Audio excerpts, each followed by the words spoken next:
Good morning, everybody. This is Gary with RV Mod Man, and today we're going to learn how to run a 12-volt ceiling fan. We're going to be putting it in our bedroom. Like I said, 12 volt, and it's going to be operated by a remote. We're not going to be installing a light switch or what have you. We want to be able just to operate it by remote. That saves us having to get out and out of bed per se, and operating it. So I did find a ceiling fan that we're able to operate it by remote, and I'll put the source of getting that fan down in the link of the video. I did research quite a bit to find a 12 volt ceiling fan with remote that was least expensive as possible, but still getting the quality out of that. So the one things that we're going to be doing today is that we're going to be double checking our line. We want to be able to find the power source that goes to the bedroom that operates, like the outlets, the lights, what have you, because this ceiling fan only needs 1.5 amp fuse. The source that takes is 1.2 amps. So pretty much any of the source wires that we are able to identify is going to be suitable for the power that we're going to need. So the first thing that I did is I went to my power converter to identify the coloring and wiring. Most of the new RVs, from my understanding that I've talked with our Amish Family RV there in Topeka, Indiana, is that most of the wires are color coded. So it'll identify like your water pump, your bedroom electricity, your front bay electricity, that type of stuff. It may be a purple line, maybe a red line, maybe a green line, maybe a black line, orange line, yellow line. So all those are color coded depending on where the power source is going and what it's sourcing. So you'll be able to find that, but I'll do a quick snippet of that to kind of show you what that looks like behind the power box. So with that said, let's get started. So you can see here that I pulled the cover off the panel board, and what I was looking for to see if I could find our bedroom wire, which our bedroom wire is 15 amp, and it's for the bed and bath. And I noticed that if I go 5 down, it's my color coded purple wire. So this is my positive, and you can see down here then is my negative that runs off of that. But I'm not worried about that. What I'm worried about is identifying the color that's associated with the bedroom. So I went to the panel, identified that my bedroom power is color coded with purple. So that's what I'm going to try to look at in the ceiling and see if I can find something. And what I did is I verified that with the 5th one down, 15 amp bedroom bath. And again, that 15 amp is going to be more than plenty because my ceiling fan, my 12 volt ceiling fan, only pulls 1.2 amps and is required at 1.5, but we've got 15 amps, so we're going to be good. So let's go to the bedroom. So what I did is I pulled all the lights down, obviously, and I started checking out to find out where all my color coded wires are. There do have a blue one here, and I'm not certain what the blue one is, but when I called Amish Family RV there in Topeka in Indiana, is that this is a power source, but I could not find it within the control panel. So I'm going to stay away from that one. My assumption is that it's probably branches off one of the main lines off of the panel box, but for right now I'm going to stay away from that one, and I'll show you where I'm going to be pulling from that is associated with our bedroom.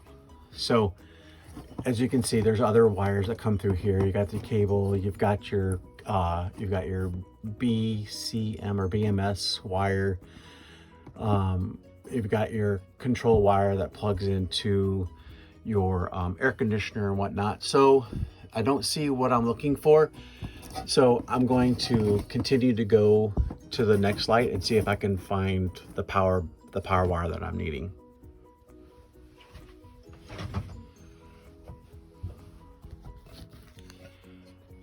So I went through all these and whatnot, and I did end up finding my bedroom power wire. So that is the purple wire. So that is the wire I'm going to be tying into. and we'll be using the bell clamps to tie into that. And what I'm doing is I'm going to be fishing a wire, fishing a wire from this hole to that hole. And right here, on this line right here, there's aluminum roof strut, roof rafter, or what do you want to call it, that is just to the side of this. And that's what I'm going to be mounting my ceiling fan bracket to.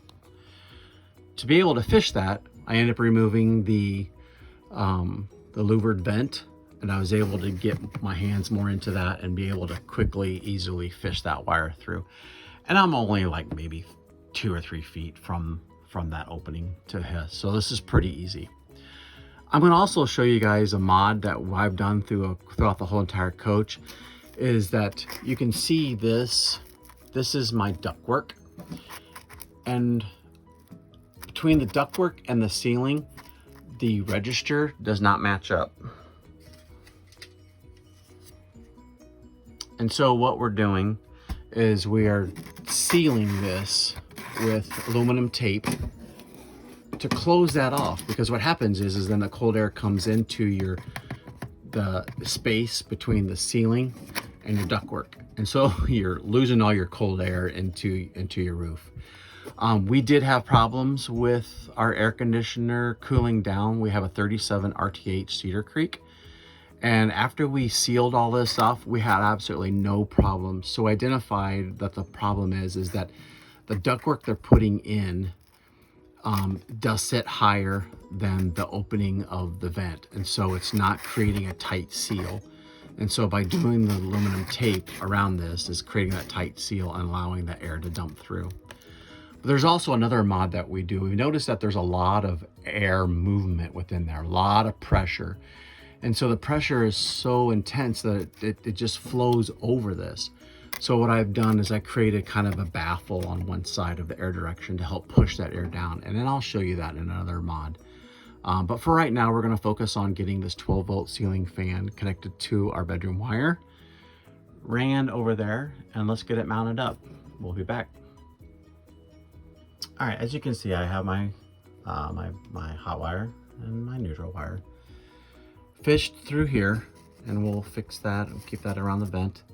And we brought it back to my power source. What I'm going to do now is I'm going to go pull the fuse, and so that we can tie that wire into it successfully. Bell cap it, and we'll start the process of mounting the hardware and getting the ceiling mounted. I'll be right back.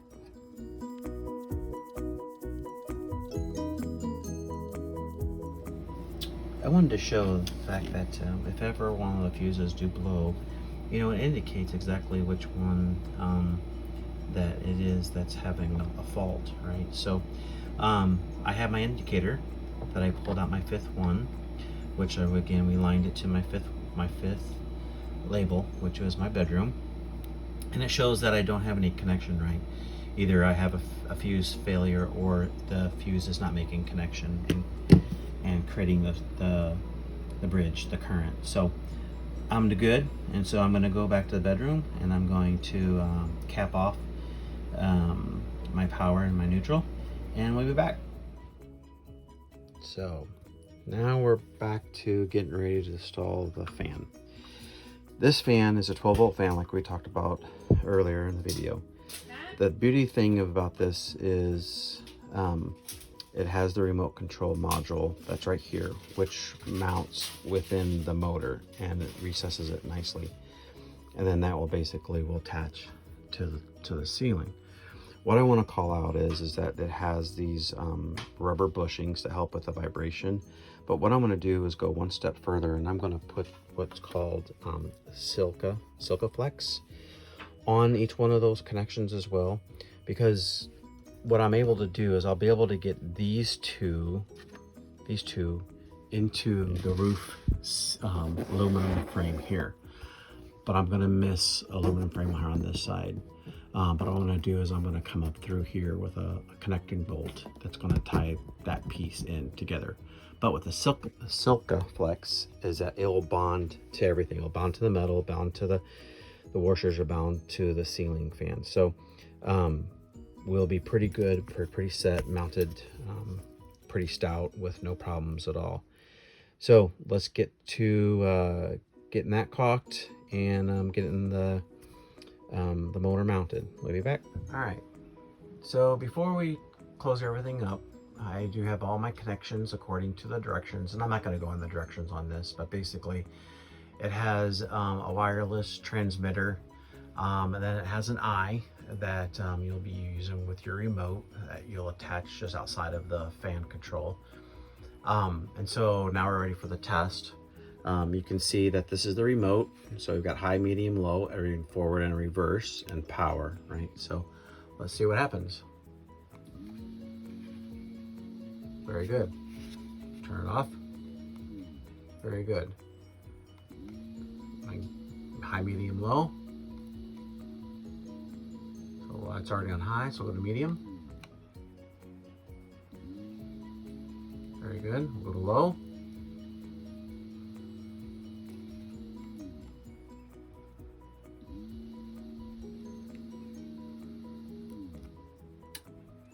And reverse.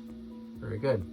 So, very happy. So what we're going to do, like I said before, where those connections are, they're at the ceiling. I'm going to put the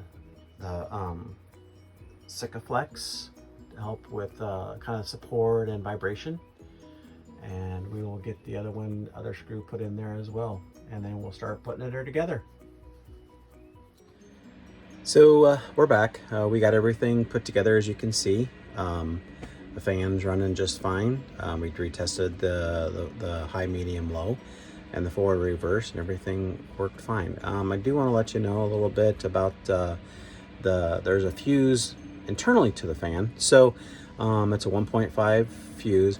So you may want to grab a few of those. I found that as I was doing wiring, I kept kind of blowing those. So I got a little smart and I took the fuse out and didn't put it back in until I was completely done. So I guess lessons learned on that one. Not here to say I'm an expert on anything, but I wanted to share that installation of our ceiling fan. It's a 36-inch ceiling fan, and I'll put a link down in the video to where you can get it.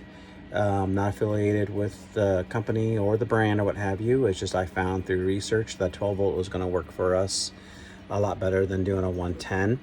As well as I didn't want to wire another switch on the wall or what have you. Just wanted to be able to use it as like we do our regular home, and that's through a remote. So I hope you enjoyed this video. Give us a thumbs up, give us a like, definitely share our videos, and sign up for our YouTube. Hi everybody, this is Gary, and I was rewatching some of the video footage that I was doing, and I realized I had my fantastic fan on. It's warm out here today. It is about 84-ish, and so I've had that on to get some cool air. But what I noticed as I was recording, I was also pointing to the fan. So I don't want you all to think that that was the fan noise. So I'm going to turn the camera around and kind of let you see the fan, and there's like very little noise to this, and it's gonna be a very pleasant evening sleeping. Normally we would have a little oscillating fan on our table, and it had noise. It had quite a bit of noise. So anyway, let me turn that fan around, and I'll let you be able to, turn my phone around and let you be able to hear it and see it. Yep, as you can see, or hear, hopefully, there's not a whole lot of noise. I have my door open and the windows open, so you're probably hearing some of the background, no wind and whatnot. But you can see that little eye, that's the remote for sending and receiving, the transmitting of, the power and high, medium, low, and frontward and reverse. And what I did notice is that when you do our switching the gears or switching the speeds, it comes to a kind of like a stop, then engages. Same thing with the forward and reverse. It kind of motor stops and then it engages. So I don't know if that's a safety thing in there or what have you, but pretty cool. But anyway, there you go. You can kind of hear a little bit of hum, but hardly anything. So I hope you enjoy this all. Have a good one.